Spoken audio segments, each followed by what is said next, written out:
Hello everyone, today is Tuesday, October 27th. As always, I'm your host for Collectibles and Coffee, Edward Nguyen. Beverage of choice today, just water. Today, we'll be trying something different. I've had a lot of feedback from people. I know a lot of people have been asking about when these episodes are going to come in podcast form. That is something that is coming down the line. That's something I've been meaning to work on. It's just a matter of pulling the audio from the video and then just uploading it to podcast site. So that is something that is coming. I promise. Also, I've heard some feedback that these episodes, due to their frequency, they are a little on the long side. That's something I understand. Data does show, if you look at the YouTube analytics on my end, the amount that people listen to does seem to kind of cap out probably about 20-30 minutes on average per video. That's the amount of time that people are watching. So we are going to try something a little bit different. I'm going to try some videos, probably some videos maybe on the shorter end. I do plan on putting some videos out that'll cap out probably about 30 minutes or so. Special episodes Mondays, for Menagerie Mondays. That's something I've been doing the past few Mondays. Those will likely be probably on the longer side, probably towards about an hour or so, because usually there's a lot to cover and just kind of a mismatch of topics. Interviews will probably be on the longer side as well. I probably plan to keep those about an hour, usually just because there is a lot of talk about with the guests on. There's a little bit more back and forth. So, and it just gives people a chance to listen to someone else other than me talk. So those episodes will probably be on the longer end. The rest of the episodes inside the week, when there isn't something special going on, I'll probably try and limit them to about 30 minutes or so going forward. Depending on the topic, it does allow me to focus a little bit more on one topic without going too much in too many different directions. The kind of a mismatch of topics in Menagerie, as it were, probably reserved just for Monday, so that will still be on the longer end. The rest of the episodes, probably going to try and trim them down, see if I can still get the same amount of content in, get the same amount of information in within 30 minutes. Goals to be a little bit more concise for the people who may not have a full hour to catch up on all the episodes, especially since I know that for people that do follow me, trying to listen to this podcast stream, trying to listen to the audio for this for 5 hours a week, probably does get a little bit overwhelming for the people who do want to listen to everything. So we're going to try a little bit shorter, keep it a little bit easier to follow, try and be a little bit more concise. So we'll see how that goes, and then we'll kind of go from there. So this is kind of an introduction, that probably a bit of a change that's coming. So those are things going to be working on. We'll kind of see how that goes. I would love to hear people's feedback on that. If people do like the longer episodes, let me know. I know that there's a mix of both. Some people don't mind kind of the afternoon, midday content that I provide here. Some people do just kind of want to be focused a little bit more on what they want, and as a result, they may not have as much time. So I do want to have some of those shorter episodes to help accommodate them. So the feedback, let me know what your thoughts on this are. More than happy to try and balance it. Again, going forward, it will likely be a balance of both, and maybe some longer episodes, some shorter episodes. We'll kind of keep it mixed in. Moving along, today we'll kind of talk about what is ending on PWCC tonight. Today, kind of the big auctions, kind of what we're most familiar with. Pokemon is ending tonight. Magic is ending tonight. We'll look at those two. We'll kind of look at the items. We'll kind of see where the pulse of the market is. This is something I've mentioned in the past. Watching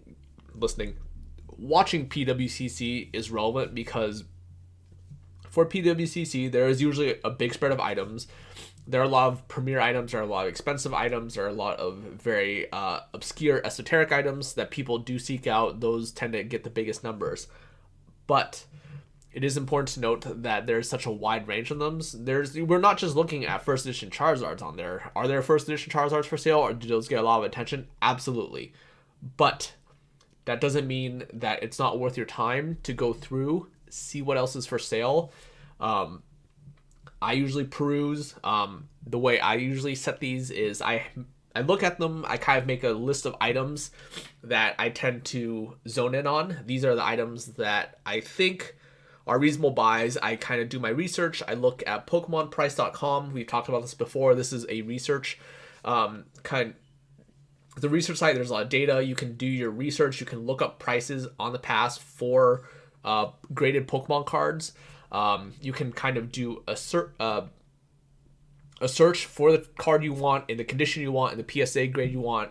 You can sort it by seller, you can sort it by date. There's a bunch of ways to get the data. So usually I'll look at those, I'll look at the cards I want, and I'll see if there's something that looks underpriced relative to how it's been performing on the market in the past. I'll take a note of it. I'll kind of set my personal reserve. I usually don't want to be paying more than a certain price. We have talked about how the nature of eBay does get people to kind of get caught up in a bidding war, get caught up in FOMO, and then usually at the end of the day you end up paying a little bit more than what is a sensible amount to pay on a card, and that's kind of where eBay kind of traps you. So as a result, what I do, again, I want to avoid getting myself in that situation. So I will always do my research, set my price cap. This is the maximum I want to pay. If I get outbid, I'm done. I'm happy to pass on the item. I'll take that money, spend on something else that makes sense. No point in trying to let my pride, my ego, the need to beat this person in bidding war kind of get ahead of me. There's no reason to do that. You'd rather play it safe. You'd rather be conservative and get what you want at the price you want. If you can't get it, let it go. There'll always be another opportunity to buy. This is something I've mentioned before. When it comes to investing, when it comes to buying, there's always another opportunity. You don't need to overpay on anything ever. If you don't get it today, you'll have another chance to buy it next time. You may not have to pay as much. It's a win-win for everyone. You don't need to get into that bidding war with someone else. So I usually look at items, do my research, find out the prices that make sense to me, kind of make a note of them. In addition, I'll also have the PWCC auctions sorted by time ending soonest. That way you can kind of see which ones are ending. As a result, this allows you to kind of get in there and snipe. Maybe something that you didn't expect to buy shows up and you can see it and you just think, man, this card is underpriced. This is way cheaper than what it should be. Maybe sub 5 seconds left. Boom. I'll just get my bid in there. I'll just toss out a number slightly above what the person's bidding. And sometimes you just snag a win. This is a little bit more difficult. There's a lot of people out there who do use bots to help snipe. This gets their bid in at like 1 second or whatever, like right before the ending. It is a dangerous game to play. If you use that, you have to rely on latency. You have to rely on the bot working properly. All these different things. So I generally don't use those. But again, time ending soonest. If you see something that does look like it's ending soon, and you do think that you can squeeze the bid in there for a right price, by all means do so. Sometimes you get great deals out of this. It is important to note that generally those things, if you do get them, you're probably not getting the premier items, right? You're not getting like the PSA 10s, right? Those people always know what the top graded items are. People will always be fighting for those. So you're not getting the 10s. You're not getting the super iconic marquee cards. You're not getting kind of like the premium, like blue chip level things, right? You're kind of getting like, kind of a more obscure rare or like an uncommon. It's uncommon, but has a good grade, right? Those are things that sometimes do come up. Sometimes you can find good deals on them. It is worth trying to snipe them if you get them at the right price. This does require you to be a little bit more knowledgeable about the market. It's kind of hard to just be throwing bids out there willy-nilly without knowing, are you really going to be able to make your money back on the item? Are you going to really be able to be paying less than you should, right? So that does kind of require a little bit more intimate level of knowledge. You do have to be able to kind of have that, because when these items, when they're ending this quickly, right, most of these auctions end within seconds of each other, right? Because PWCC does list so many items, most of these end within seconds of each other. You don't really have time to look up and do your research. So with a little bit of background knowledge, and you can, if you have that, you can just kind of go in very quickly and just, I want to bid on this, bump up the maximum bid by the minimum increment and try and get in there right before the closing bid. So that's something you can do. It is worth exploring. So today we'll just kind of go through the options very quickly. I'm going to switch it over from my webcam to sharing my screen, so that way people can take a look at, I'll just kind of scroll through the options. I'll give some background knowledge about what these auctions are, just for some context, just so people who may not be familiar with everything, just kind of to give you an idea of what is out there and what you could potentially buy. So let me pull up OBS. Let me swap this over. All right. So here, This is the PWCC Marketplace website. This is kind of the back end, as it were. This is their own site. If you do want to bid on an item, you can't bid through here, right? You have to go to the actual eBay auction. You have to click on the item. I'll open up a new window here. It brings up the item in its own listing, and then you go to bid on eBay. It'll pull up eBay, right? And then this is where you'd bid on the item. So something to be aware of. So we'll just kind of scroll down here. We'll just kind of take a look at some of the items. I'll just kind of give a brief run through on what some of these are, right? Some people might be wondering, "Ooh, this is a lot of money. Why is this? Why is it rare? Like, what is the nature of it?" Because Pokemon, 20 years, it's a lot of time to release a lot of product. Some of them very, very obscure. Some of them I actually had to do some research to kind of go back and look at them for myself, just because I had no idea. I had no idea about some of these items, so I actually had to go through and look for myself, just because of how rare some of these are. So kind of this top set here, looking through, we have a bunch of these items. So these are all kind of the same, in the same category. Pokemon Japanese Top Sun Holo Foils. So what these are, if you look at the date, these are actually dated from 1995. Pokemon actually wasn't officially registered and licensed until 1996. So these are actually some of the earliest Pokemon cards out there. These are actually analogous to sports cards, oddly enough. These actually came in like a bubblegum type pack, some sort of like candy type pack, and you actually got these cards inside. So again, some of the earliest examples, a lot of these are exceedingly rare. They do look cool. They're not meant to be... to my understanding, they're not meant to be played. These are, again, kind of more sports card type items. If I click on this Venusaur, for example, $12,700, population of 7, right? The art is cool. It does have kind of a cool holographic. If you look at the back, it just kind of gives presumably some stats about the card. Again, very baseball-esque, not really kind of meant for gameplay yet. This kind of really precedes what the Pokemon TCG looks like. So again, some of the earliest examples of, I just closed a tab on accident. How do I undo close tab? I'll just make a new tab here. Some of the earliest examples of Pokemon cards. So they are a little bit different. They are worth looking at. Some people really, really like those promos. The rarity is usually a big selling point. So that's why you kind of see them at the numbers they're at. 1995, right? We're talking 15 years ago. 25 years ago.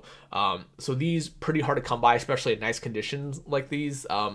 Again, really before the era where people were like collecting cards, people keeping things in nice condition. If you consider the fact that people got these out bubblegum packs, there's probably no shortage of these got thrown away. So trying to find nice ones in this condition usually is why they fetch the price. Again, kind of a more obscure item, something out there for like Pokemon collectors, diehard collectors, people who like oddities. To my understanding, you can get all 151 Pokemon in the original 150 in these top set packs, so that's why these are there. Some of them not quite as impressive. There's a lot of variations as well depending on the back. I believe they do come in several variations on the back form, so that's why those are there. Again, kind of more obscure items, kind of just something that's kind of cool. We have talked about Japanese cards before. I do believe that Japanese cards are very, very underpriced. Right now we have a just basic holo Charizard from the base set, $13,400. Right, this is the same as the base set Charizard, just in Japanese. Japanese does have a slightly different print run. At the time, it was a little bit more common to get these, so that's why the price is going to be nowhere near that of the English base set. The packs were different, the hologram distribution was different, so these a little bit more common to find, but I do, again, think these are underpriced simply because when English Charizards go up as much as they have, these simply cannot be a fraction of the price, a fraction of price and stay at even smaller fraction of price. The only thing that makes sense is for people to jump on these items. Again, we talk about the next best thing, what can you be buying next? And people will be looking at these and it's just thinking like, man, if a PSA 10 Charizard, for example, first edition, right, if it's $200,000 or what have you, right, like, does this really make sense that it's just because it's in Japanese it's worth less than 10% of the price? Absolutely not. So this is one example. Again, I keep using this. This is kind of the biggest example. With other cards, we may see a bigger difference. Some of those differences might make a little bit more sense. But as a whole, I do think Japanese cards do kind of command that premium. We do have to remember Pokemon was a game that was developed in Japan, so there's actually still a huge following for Pokemon in Japan. If that market ever takes off, it does seem relatively different than kind of the U.S. market, right? We're just kind of two very different things, right? In Japan, their market is a little bit different. Their card back is a little bit different. The game is played a little bit differently. Sets are different, but as a whole, I do think Japanese cards from the collectability perspective, absolutely undervalued. So it's something to keep an eye on.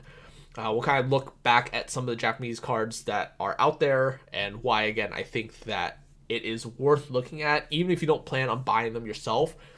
Be considerate of the price. Always think that it's possible that some of these prices may be worth jumping on if you could get them at the right price, especially if you see it, right? Like if it's 20%, 10% of an English price of the same condition, of the same grade, right? Maybe it's worth buying, because I don't think that a gap that big makes sense just because it's Japanese. Scrolling down a little bit further, here we have kind of Bandai cards. Bandai did produce some Japanese cards for a while. They came in vending machines, right? That's what this the vending series means. So kind of obscure items. Again, they're kind of cool. Some people do like to collect those things.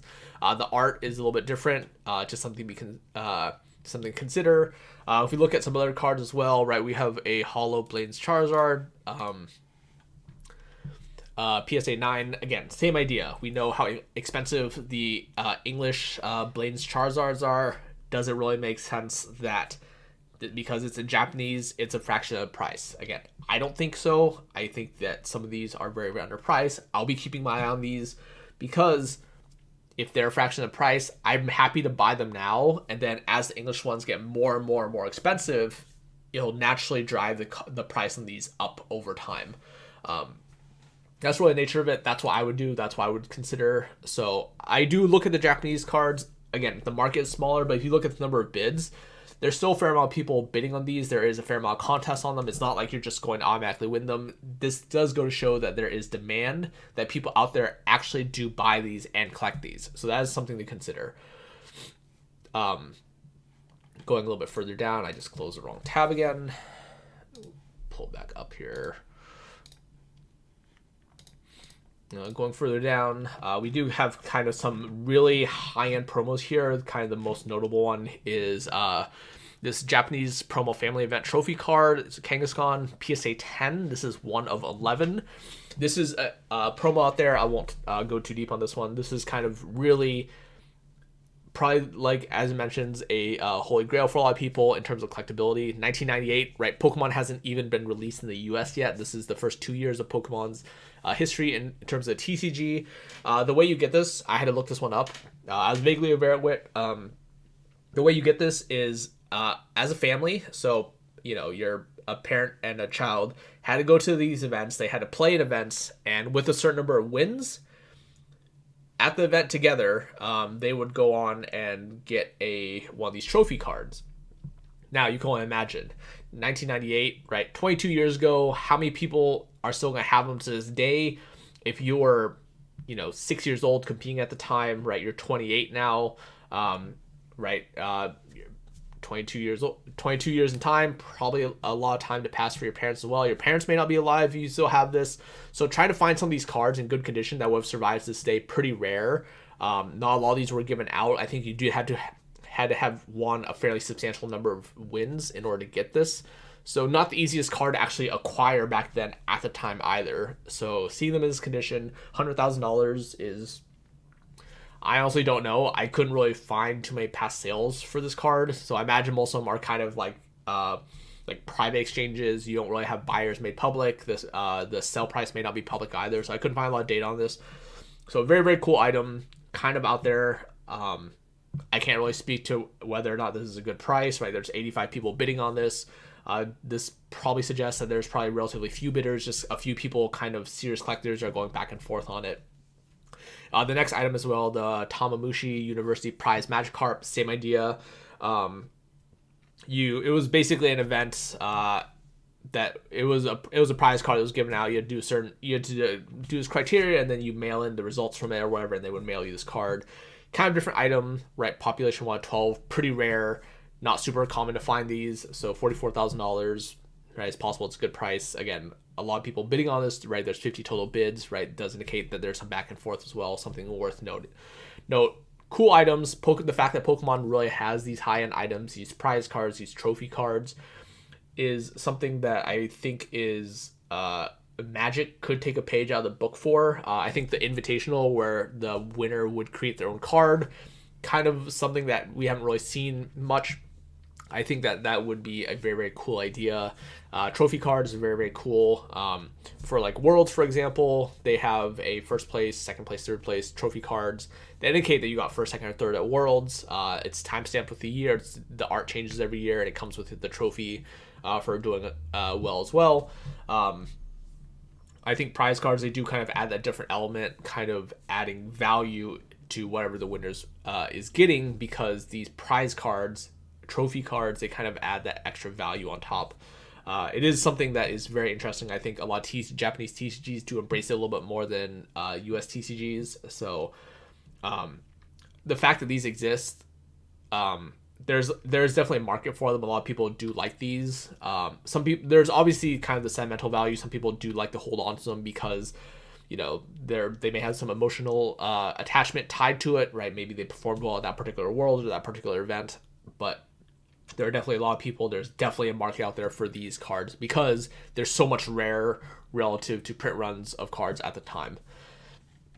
Moving onwards, right, we have some other promos right here. Here we're kind of at just English base set first edition. The auctions are sorted by release date. So if you're looking for a more modern card, we're probably looking towards the end of kind of the Pokemon listings. So here we have, you know, kind of your first edition base set. We're $19.99 now. We have kind of the expensive Charizards here. There's the biggest item, first edition Charizard, a thick stamp, BGS 9.5, $127,000. A thick stamp, it means if you look at the stamp, it's very, very thick, kind of self-explanatory. If you compare this to others, if you look at some of the images, the stamp not quite as thick. It looks like probably even just maybe less ink or whatever, so it's not quite as pronounced. So that's really the only different. This 9.5 kind of probably among the best conditions you can find. It'll be kind of interesting to see what this ends at. It is important to note that this item, among other items, PWCC does have a policy in place. So that towards the end, I believe it is within the last 24 hours, and on any items that have a relatively high market value, they'll intentionally obfuscate the name of the bidders. So if I click on this item and I go to bid on eBay, if I look at here and I click on bids, you'll see that this is a private listing. All bidders' identities are protected. You can see where people have retracted bids before as well, or canceled bids, and we can kind of see how the price has gone up. What happened to this card? Why did this just drop so substantially in price? What's going on here? Oh, I clicked on a different one. Okay, I was really confused why the price dropped substantially. So if we look at this, right, the BGS 9.5, we look at bids. If we look on the left side, we see that the private listing bidders' identities are protected. And then at the bottom, we can kind of see where people have retracted and canceled bids. So it is important to note, and again, this is just my observations. These are my opinions. While understanding the need to protect the bidders' identities, right, a lot of people are relatively private about what they buy. There is some instances, and this is something that you want to protect yourself from. Look at the bid history before you buy something and see if there's indications of shill bidding. It's much harder to tell now with bidders' identities protected. It is possible that people can shill freely, right? We have no idea who any of these people are. We have no idea if these people who put in bids, right? If someone put in like, you know, 96,500, 97,000, 98,000, 98,200, 99,000, 99,100, etc., right? Are these people that are just trying to push up the price on this item? right? Just kind of looking at the timing of it, it's really, really hard to tell. Usually because we see most of the activity with these auctions end kind of towards the end, as opposed to people really putting in their bids before. So the fact that these the identities are all protected, it makes it really, really hard to tell. So this is something that you do have to be careful of. PWCC does have kind of their policies page. If you go to their about and look at PWCC for buyers, there are some things that they monitor with their auction. This is what they say. Just kind of relatively straightforward things. Bid retractions and cancellations are violations of their policy. This is something that apparently they do take fairly seriously. This is, again, to kind of minimize the amount of people who will just kind of bid to get the price up and then pull their bid. That's something that's pretty frowned upon on, and this, I think, only becomes a little bit hard to tell with the nature of these being obscured. Right, we do see where people have bid and then canceled. I believe that PWCC does have kind of a process where, in order to bid, if you have low feedback, if you haven't bid before, you do have to contact them in advance. They want to make sure that bids are legitimate. You just don't have people that are just entering $130,000, right, just trying to bid up an item without really the assets to back it up, or with no intention of paying. Another thing that they do monitor against, which I find kind of interesting, is string bidding, as kind of described here. In short, this is a way to they interpret it as bid manipulation. I wasn't really aware that this is an issue of. This may not necessarily be something that is against eBay policy, to my understanding. But in short, what's happening is, if we have if an item starts at $10, for example, right, and then I come in and I put a bid in, let's say I'm willing to pay up to $100 on this card. The way eBay works is it will bid up to $100 for me, but it will only increase the bid by the minimum incremental amount. So if the item was $10 and I go and I bid $100, it will only show that I'm currently winning the item at $11. I believe that's a minimum increment at that point. Maybe a little bit smaller, but let's say it would put me up to $11. String bidding would be someone who comes in and then they start increasing the bid by the minimum amount to try and fish out what my maximum bid is, and basically causing me to pay more than the item than I would have if the auction just ran its course. So maybe it just runs its course, maybe it gets bid up, right? Maybe it ends at $30, right? I bid up to $100, so I probably would have won it for $31, for example. String bidding would be someone who comes in and basically increases their bid by the minimum possible amount to try and make this item go as high as possible, but without ever actually winning the item itself. So they'll bid $11, right? eBay will automatically bid me up to $12, right? They'll bid $13. eBay will automatically bid me up to $14. And their goal is to keep doing this, and they're basically trying to find out what my maximum bid is, but they would never win the items, and they would just keep doing this in the smallest possible increment to see and to get certain points, right? Maybe they'll bid $49, see if I bid $50. Maybe they'll stop there. But that's what string bidding is. It's just kind of a way to fish out what people's maximum bid is. Apparently, this is something that's frowned upon. I wasn't aware this was an issue, but apparently PWCC does monitor against that. It is something to consider if you're trying to get out there and buy some cards. I'm not really sure how they draw the line. Right? What happens if you're just trying to bid the minimum up to your point and then you stop? I'm not really sure, right? Like, maybe a lot of people do just kind of bid by the minimum incremental amount just to try and get us as cheap as possible, as opposed to just putting in one auction, right? Maybe someone who, the counter to this was, if it's $10, right, someone wants to come in and just puts in a maximum bid of $50, for example. The item would go to $51, and maybe that person stops. Maybe that isn't interpreted as string bidding. But if you continue to do so, if you bid $50 and then eBay pushes up to 51, and then you bid 52, eBay pushes up to 53, etc. That may constitute a string bidding. I'm not really sure. It's just something to be aware of. So with these higher end items, again, you do want to kind of watch out for these. That is why I do mention it is important to set yourself a limit. Know that this item, this is the price I'm comfortable paying. I don't want to pay a penny more than the price I'm going to set. And sometimes, most of the time rather, when you do that, you can just go in and just lock in that price. So if you see an item at $20, for example. And let's say, well, there's not too many bids on it. I'm just going to lock in my bid. I'm just going to top out at $150. I'm done. If someone had already set a higher bid and it goes to $151, you're out. I'm done. Right? You don't need to push any further. That's why it's important to really kind of set yourself that limit.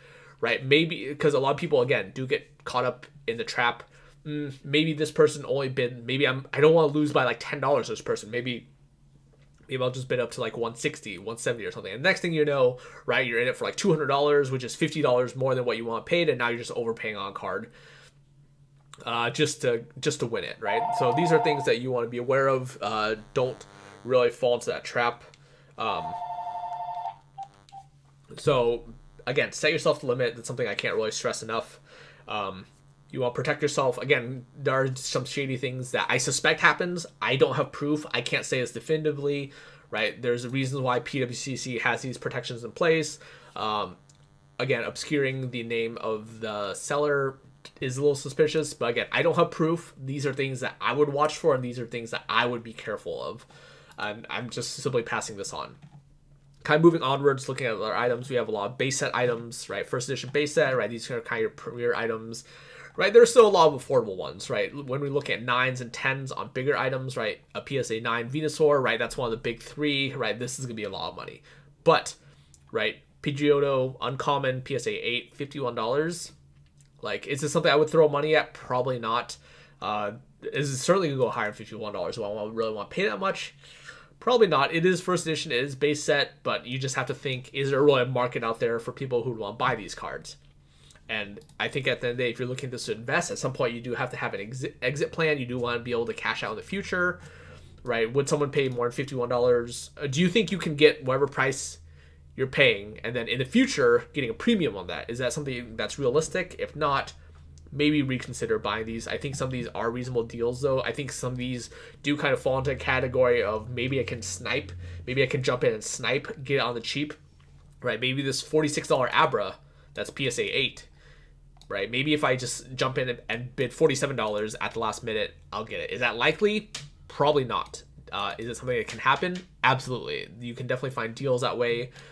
Just something to be aware of. Just something that is worth hopping onto if that's something you're interested in. You do find some really good deals that way. Again, just for things that don't have a lot of bids. Right, the Starmie PSA 8, $20. If you don't really care, right, maybe throw in a bid out there. Maybe throw $25. Maybe you just win, right? There's only 10 people bidding, not a lot of activity. So just something to consider.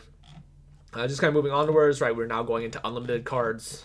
We have shadowless cards. I'm not really going to go too much into these. There are some booster boxes available. Right, this is a Blue Wing Charizard. I think this means that this is a printing that is not in the US for this iteration of the Charizard. Someone can feel free to correct me. We move on now to Fossil and Jungle. Again, we're looking at these sets in terms of release date. Fossil and Jungle, these all do kind of fall in the WotC era still. These are kind of the big sets. I do think some of these are underpriced. I think that base set has gotten so much attention that Jungle and Fossil have kind of just largely been overshadowed. These are the first two expansions, the first and second expansion. So I think that the big cards, right, like the Flareons, right, all the EV evolutions, right, those are always gonna be popular. Some of the bigger foils, right, first edition, Hollow Kangaskhan PSA 10, right, like there's already gonna be plenty of activity. People are gonna know about those, but I think that there's a fair amount of cards that you can get in that do kind of sneak underneath. All the hollows will always be expensive, but I think some of these cards, right, like $365 for a Gem Mint Flareon. Like, Flareon is a pretty iconic card. People know about the EV evolutions, right? Some of these, I do think that they're relatively underpriced. It's hard to say, right? Because the market is in such an unstable position right now, right? Cards are just kind of going up all over the place, right? These cards, to me, relative to how much activity first edition base set has gone, seem cheap. That's all I'm saying. Some of these, again, I do think that it's worth trying to sneak in and get... and maybe you can just get a steal on it, right? PSA 9, $41, PSA 10, $117, right? Does this really warrant a 3x price? It's possible, right? Gem Mint's much harder to find, but I think this is a pretty large price jump. I would maybe try and jump on this $41 Mr. Mime, right? At PSA 10, right, maybe I'll bid like $60 on it, see where it goes. If I don't win it, no big deal. That's probably about the upper limit of what I'm willing to pay on some of these cards. So this is kind of first edition jungle, right? We won't look at every single card. There's just way too many of them. As a note, just because some of these are on here, I think kind of in the same vein as Japanese cards, I think that these foreign cards, right, we have German jungle on here, French jungle, right, these we keep scrolling, right, Dutch jungle limited. I think foreign cards as a whole, as we mentioned before, I think these are largely undervalued. I realize that people like English cards, people like cards that they can read, people like cards that they can look at. Again, because some of the translations and names come out kind of weird, right, kind of different. So I realize that may be a deterrent for some people, but I look at some of these cards, and I have a very, very hard time believing that these holos, right, a holo Vaporeon CGC 8.5, $30, right? This does not seem right to me at all. I realize, again, print runs are different, right? There's substantially less demand, but some of these cards, right, a lot of these holos, right, a Scyther, just click on Pincer, Scyther, right, CGC 9 holo, $41. That just doesn't seem right to me for first edition. Especially we scroll up and we look at, let me see if there's actually a Scyther up here. There may not be a Scyther. Here we go.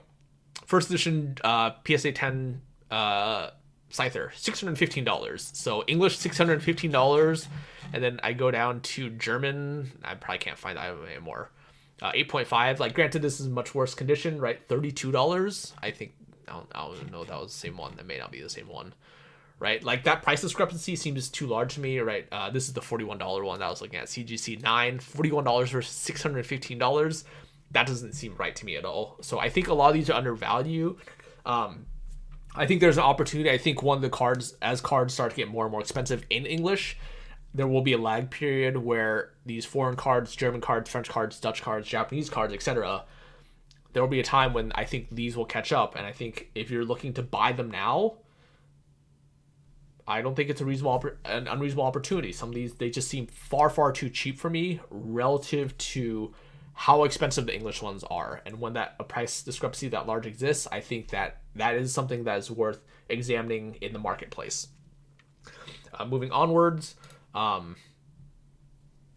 this video is already going much longer than I thought.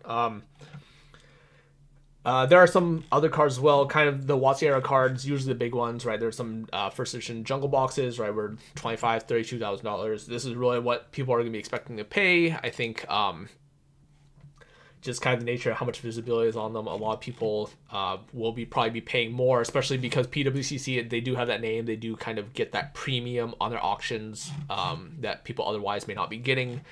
Right, we have Gym Challenge. Again, just kind of WotC era cards. I think a lot of these will do well. If you're looking for something in particular, look at PokemonPrice.com. That is a tool that I use a lot.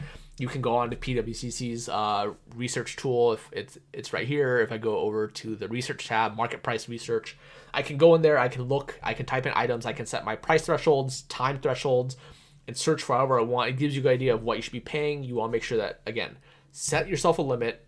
Figure out, this is the maximum I want to pay. This is the price that I think it should end at. I don't really want to pay a penny more than that, just so I don't get into the overpaying mode. So a lot of these, right, we're still in WotC era. A lot of these cards, there's just a whole mess of them. I'm not really going to go into detail about every single one. Right, we're in Rocket first edition. A lot of Japanese expedition cards, right? We're in the E series now. A lot of these, again, I think are really underpriced, right? We look at a holo light Dragonite from CGC, $41. When we're looking at English ones that are, I think I probably want to say like $600 to $800 plus dollars. Just kind of off the top of my head, right? This is one of the more iconic cards. The Light and Dark series Pokemon was really only present in the Neo series. So a lot of those are very, very popular, very, very cool art. So I think a lot of these just way, way, way too cheap relative to the English version. This is something that I do encourage people to look at. If the English one, if you do your research, maybe you're in the collection for one of these cards and you, right, maybe I want like this Wobbuffet, for example. It's Holo Wobbuffet from Neo Discovery. This is English. That kind of shoots my example. This guy, I'll just go back to Dragonite, right? Maybe you're in the market for Light Dragonite, if you see a huge price discrepancy when you're doing your research, maybe you're not even looking for this at all. Maybe you want the English version, and you see that it's right $600 to $800, for example. I would probably be more than happy to throw my name in. $41. This price seems like a great price, even if I pay like $100, right, on $800, right, that's 12% of the English price. I just don't believe that the difference should be that large. So something to consider, worth looking at. I wouldn't go crazy. Again, you do have to remember the market's much smaller. You do have to think about your exit plan. At the end of the day, if you're looking at these as investments, how do I get out of it? How am I going to get my money back? So when you're looking at these, think about it. If the price does seem undervalued, it is maybe worth considering, can you get more money out of this in the future? Is it worth tossing your bid in the hat to get these? Sometimes it is, sometimes you win, sometimes you don't. And you have to accept it either way, but I think it's worth looking at. We're in the Neo series now, right? More Japanese kind of first edition, right? We're kind of in the Skyridge era. Skyridge Aquapolis, I think these cards also worth noting. Mainly because how expensive Skyridge and Aquapolis singles are. I think there was a card on here that was worth noting earlier. If I can scroll down. So here we're in English Aquapolis. Let me go back real quick. Right, so here we look at Dragonites, right? This is the Light Dragonite in English that we were talking about, PSA 10. So granted, these are going to be a little bit nicer than the CGC ones probably, right? $1,100 and $1,300. And the Japanese one at 8.5, so definitely it's going to be a little bit worse, right? PSA 8, PSA 9, somewhere in there paying, but $41, that just doesn't seem right to me at all. That's something that I have a very hard to believing that. I don't think these cards are overpriced, right? People like this card, right? This is Neo Destiny, first edition Hollow Dragonite, so Gem Mint 10, right? This is one of the coolest arts in the set, so I think this price is warranted. To me, the only other explanation is the other Light Dragonite is underpriced. So that's the conclusion I came to. Do some research yourself, see if you come to the same conclusion. Again, some of these worth bidding on. Maybe you can snipe and get an excellent deal. So Aquapolis, kind of WotC era, right? A lot of premium. Now we're kind of moving past the WotC era. EX, this is kind of the first sets post WotC era. This is when WotC is no longer printing these.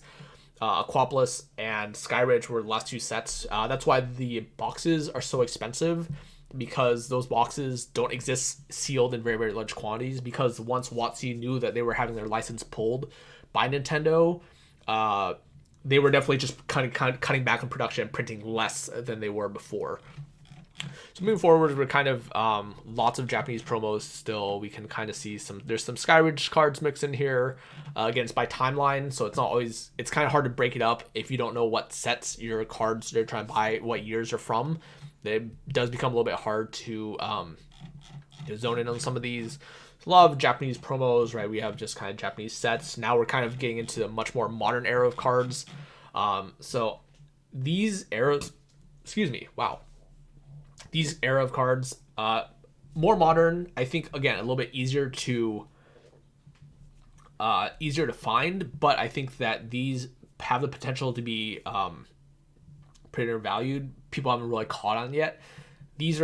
I keep referring to these cards as being the next best buy, because you can buy them, right? Get ahead of the curve. They're pretty affordable relative to how much attention base has gone, right? You're trying to buy things, right? Everyone is looking at base. Everyone's looking at the big cards right now. Evolutions, right? These are cards that have spiked. There are plenty of cards that haven't. I won't be looking at those. I won't be buying up those cards before they spike, right? Because once they spike, well, I mean, it doesn't really make sense for me to buy them anymore, because you should be selling at that point. So once these spikes happen, right, look at these cards, right? There's still a lot of like Charizards, right? This is a 2014 Charizard. It's $177, 13 bids. Granted, this is EX. This is not like the most exciting card, but it is a Charizard. It will always have the iconic factor. Flash Fire is a very expensive set already because it has that Charizard in it. So just something to consider. A lot of these cards, a lot of these Pokemon promos, these are promos that I've bought and sold quite a bit. These are very cool, right? These are the Pikachu's wearing the ponchos with cosplaying as various other Pokemon, right? We have here like Pikachu as Lucario, for example. Pikachu as a Slowpoke, right? So kind of a different thing. these are very, very collectible. A lot of people buy these just because they're so cool. Much harder to find here in the US, so that's why the appeal, the draw of these is much higher. So these generally do well. I think a lot of them are getting very, very hard to find now that people have really caught on. A lot of these, with my experience from doing events, I always try and keep a very, very healthy stock of these because people always walk up and say, man, this is awesome. I've never seen this before. I'm buying it. And because it's kind of hard to search for, it's really hard to look up Japanese promos. It's hard to find some of these more obscure things. So that's why a lot of these do much better when people are able to see them in person. Some of these cards, I would kind of steer away from, right? We're kind of in the era where it's modern, it's a little bit too new. There just really isn't the appeal. But if we look at like an XY Ancient Origins, Hollow Porygon Z, PSA Gem Mint, $10, $17, if you consider the fact that it's $10 to grade a card, right? This is something that if you don't really care, maybe it's worth throwing your name in a hat and then just keeping this and buying this, throw in a box for a few years, right? Eventually it gets expensive enough, the card goes up in price. Here we have some more Japanese cards. We have the 20th anniversary for the Hollow Charizard. Right, this is it has the same art as base set Charizard. It does have updated HP costs, damage, it has a set symbol, right? So these are definitely different. This is kind of the Japanese alternative to evolutions, right? Again, when we think about how expensive evolutions are, is this warrant being a fraction of price? $1,025 is relatively expensive compared to how much evolutions are, but some of these, just keep your eye out, see what makes sense to you, and see what you want to get in on, right? We look at evolutions, right? This is PSA 10. This is $1,025 for the XY Evolutions version, right? PSA Gem Mints, $6,100, $6,400, right? Like, we're talking, right? This is a sixth of the price for a PSA 10 simply because it's Japanese, because it's in that Japanese set. Does that make sense? To me, it doesn't.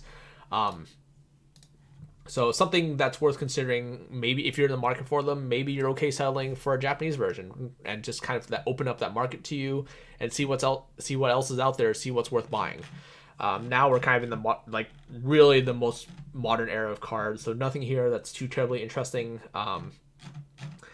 in terms of things that are worth looking out for. Kind of, you're looking for secret rares, looking for kind of the top cards at this point. So right here we have Hidden Fates Charizards.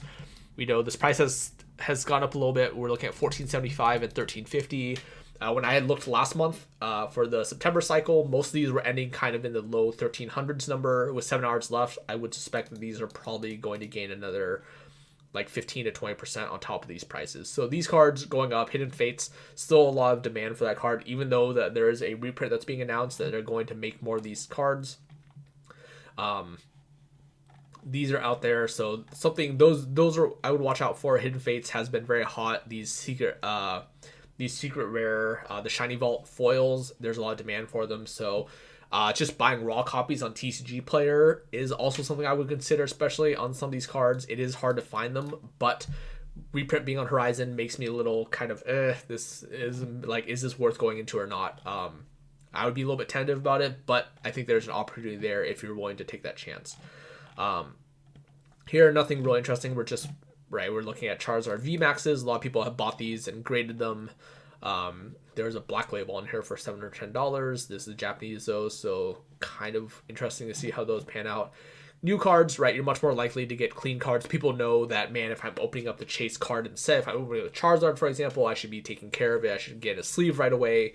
So you're more likely to get much higher copies, right? Especially because a lot of people who are opening up pack fresh cards, a lot of people who are opening up Champions Path, they're just sending their shiny Charizards, the VMAXs, shiny Charizard V, they're just sending them straight off and grading right away. So you're going to see a much, much higher percentage of these cards come back in nice condition. So you just want to be aware of that with these new cards. I think that, again, there's still room if it's something you like to collect and you don't want to deal with it yourself, right? There's a market out there. There are people who are just going to say, I don't really want to buy a raw card and then have to deal with shipping out the PSA, waiting all this time, and then maybe it doesn't come back as a 10 or whatever.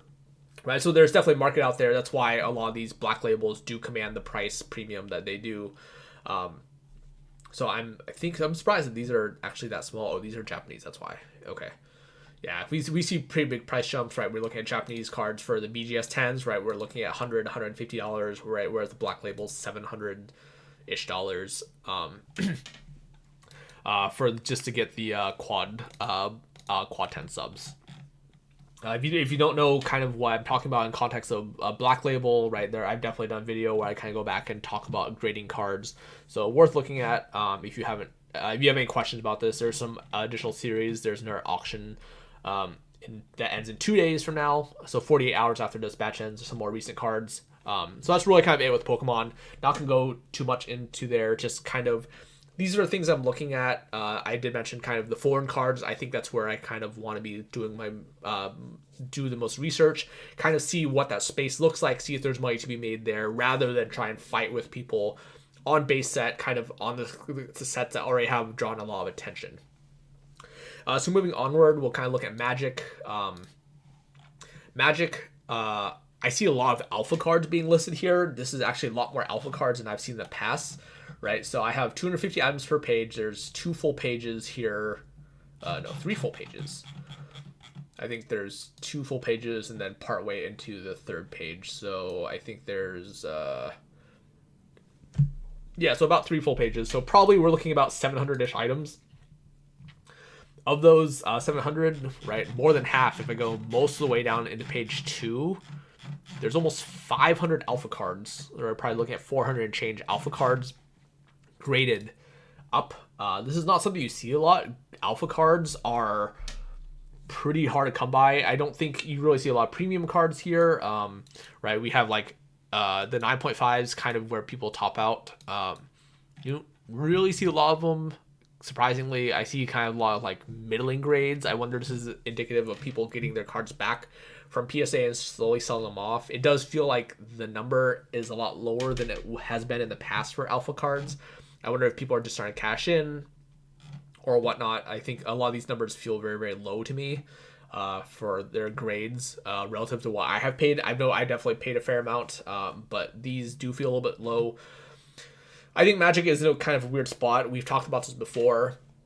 I definitely remember seeing a discussion on Twitter yesterday, right? People, again, Magic players rediscovering rediscovering Pokemon, right? Now people are starting to wonder, wow, why has Pokemon gone up the way it has, right? Alpha cards, right? These predate Pokemon by 6 years for English cards, right? So why are basic cards increasing at such a faster rate than some of these alpha cards?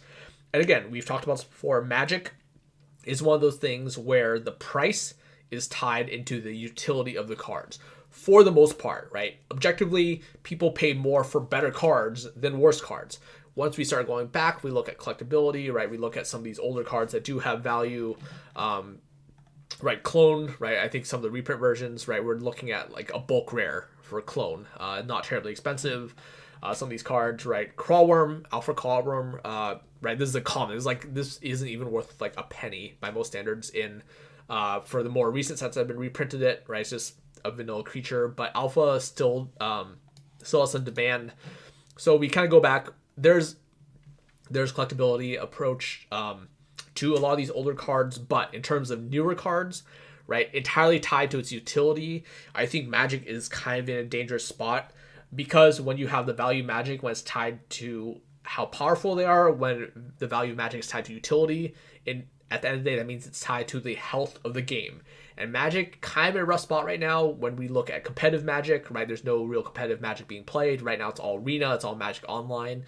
That kind of hurts competitive cards. If we look at the state of Modern, if we look at Pioneer, a lot of those cards are too new to have any real collectability. And so the price entirely based on power for those, right? Liliana of the Veil, reprinted multiple times, that card entirely based on power, not really so much on scarcity anymore. It is a mythic, it is iconic, it is chase, but that card has basically remained completely steady throughout the stage of this pandemic, right? Since March, not really that much demand. People are still buying if people want them for their EDH decks or Modern decks, for example, but the price hasn't gone up, it hasn't really gone down, it's basically remained stable. Right, Fetchlands, kind of same boat. They're modern card. They're not really that rare by any sense of the word. They see about as much utility as a card could possibly see in Magic. Basically stable in price. If not, they've lost a little bit with the introduction of Expeditions. Magic is kind of a dangerous spot. If we look at some other items, I've talked about this before, right? We look at, well, we'll kind of go to the last time, but then that's where we'll wrap up the episode. We look at other cards, we look at other games, right? When you have things that truly appeal to people, that truly appeal to collectors, we look at nostalgia, right? We look at kind of the emotional value, we look at the aesthetics of these things. I think a lot of these just completely blow Magic out of the park.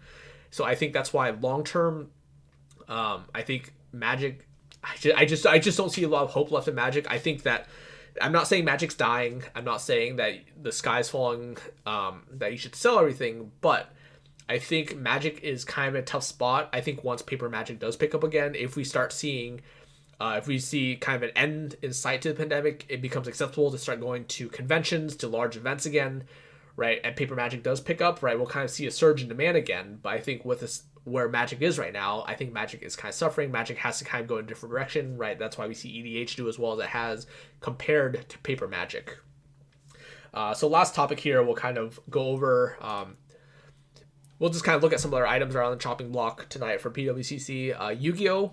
Yu-Gi-Oh! Kind of same idea, a lot of nostalgia, a lot of these cards. Yu-Gi-Oh! Is a very, very different game. Konami is very, very against the secondary market. This is kind of they haven't like publicly gone out and said it yet, but they do try and stifle the secondary market very actively.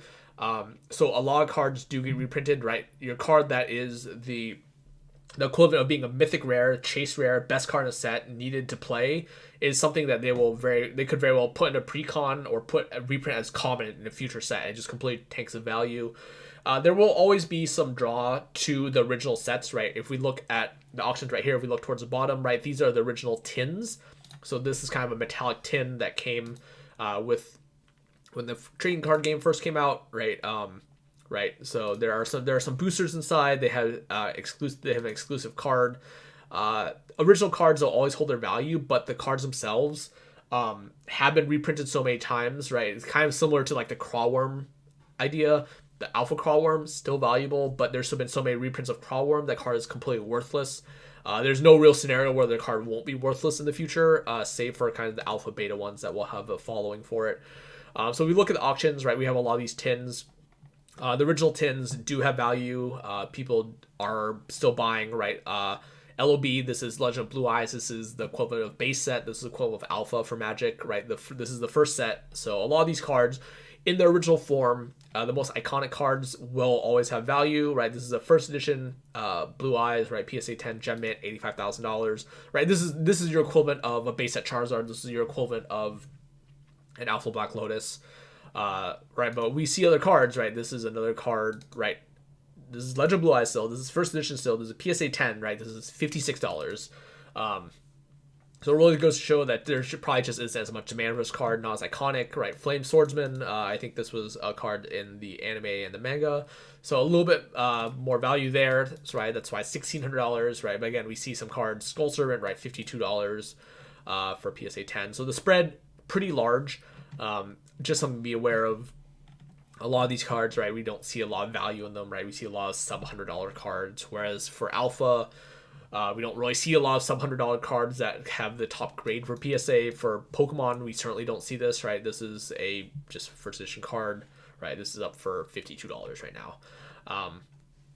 So kind of a different animal. Again, I don't know that much about Yu-Gi-Oh! This is something that I really want to speak heavily to because I'm not familiar with it enough. But I see plenty of cheap cards here, so not really a thing for me. I know there's a lot of people out there who like Yu-Gi-Oh! There's a lot of diehard collectors, right? This is one of the earliest not base set. This is one of the earliest booster boxes, first editions still, right? This is $1,500. That seems to completely pale compared to what some of the earliest boxes for Magic or some of the earliest boxes for Pokemon are.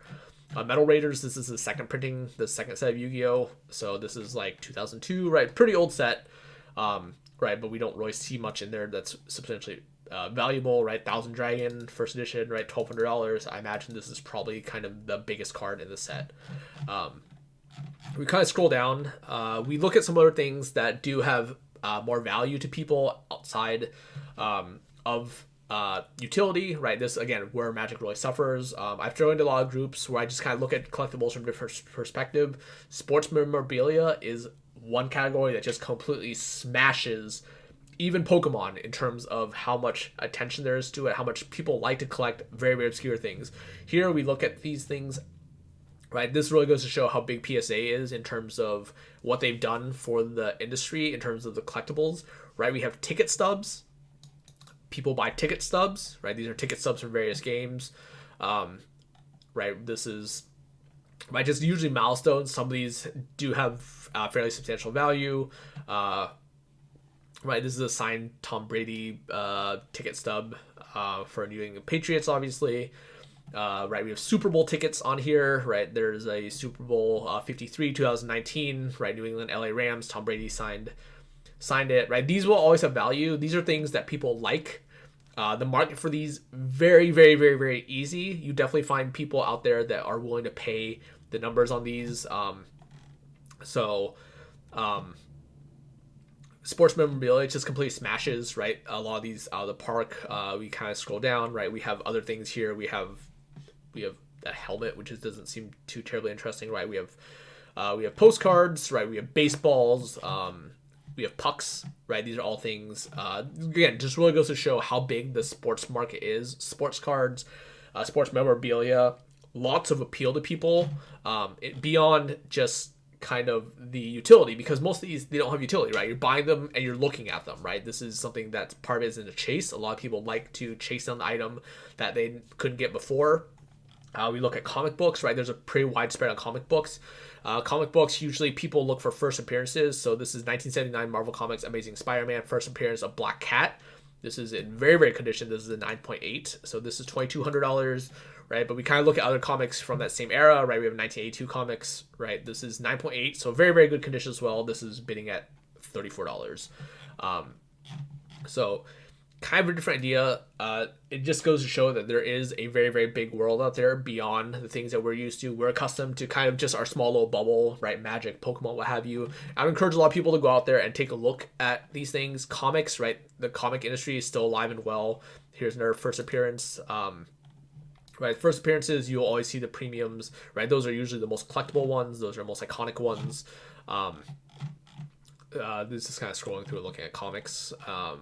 So in terms of collectible value, in terms of investing, right, there's a very, very large market out there. There's a lot of people that do like to go out and buy various things. Just be cognizant of it.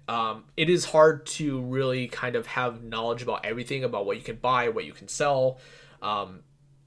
I've been to plenty of estate sales, yard sales, trying to find deals. Usually they're kind of far and few between, but just having an idea of what to keep an eye out for, what you can make money on.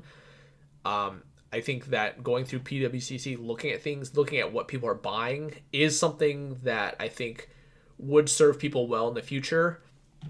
If you just have, there are definitely subreddits dedicated to flipping. I think flipping is actually literally the name of a subreddit. Right, you can just look through these, and again, I cannot stress enough that the collectible industry is alive and well. A lot of people do go out and buy all sorts of collectibles, whatever they like. Let's switch this back to me. I just encourage people to keep your mind open, do your research. A lot of these, again, there is draw for people. A lot of people will buy these. Will buy these various collectibles, right? Toys, comics, sports memorabilia. There's money to be made. So just as a whole, right, to kind of summarize this video, I know I covered a lot here. PWCC, do your research. I cannot emphasize this enough. Do your research, set yourself a limit. No, this is the maximum I want to pay. I'm not going to pay a penny more. Don't go into crazy bidding wars. Don't be overpaying on things you should. I'm willing to bet that there are definitely things out there that will close tonight that you can get for steals if you do your research, if you think that you can just sneak in there, snipe. With the number of auctions that are out there, with how many people are trying to squeeze in and get their bids in and buy these items, right? You can definitely make your money. I know a lot of people out there, right? I'm pretty sure this explores new worlds, right? I'm definitely going to look more at ticket subs. I think a lot of ticket subs are cool. I mentioned this in the past before. I'm a very avid baseball fan. Right, so the World Series right now going on is pretty interesting to me, right? Memorabilia out there, pretty cool stuff. That's something that I would actually consider owning personally for myself. This is something that is neat enough, this is cool enough that I'd be more than happy to go out and buy the stuff and just hold on to it. So this stuff is out there. Again, do your research. I cannot stress this enough with PWCC. Make sure you do your research and set yourself a hard limit on the maximum you're willing to pay. Do not get into a bidding war with people. Do not be overpaying on things you shouldn't. So that'll kind of be a wrap on today's episode. As always, thank you for listening. You can find me on Twitter at Edwin13. You can find the social media sites for Vermilion on the right. I know I mentioned I would keep some of the episodes shorter. This one is a little bit long. We'll probably go back and review some of the numbers, because some of these things that I put in, they talked about today. We'll kind of go back and review, see where they ended, see how my predictions were, and if I did end up buying anything, or if I actually did win anything, I'll go and mention it to people. So with that, as always, thank you for listening. If you have any feedback, I would love to hear it. I do interact with a fair amount of you, so anything that would make the show more appealing to you, anything you're curious about, right, feel free to let me know. I do read all the comments and take all the feedback into account.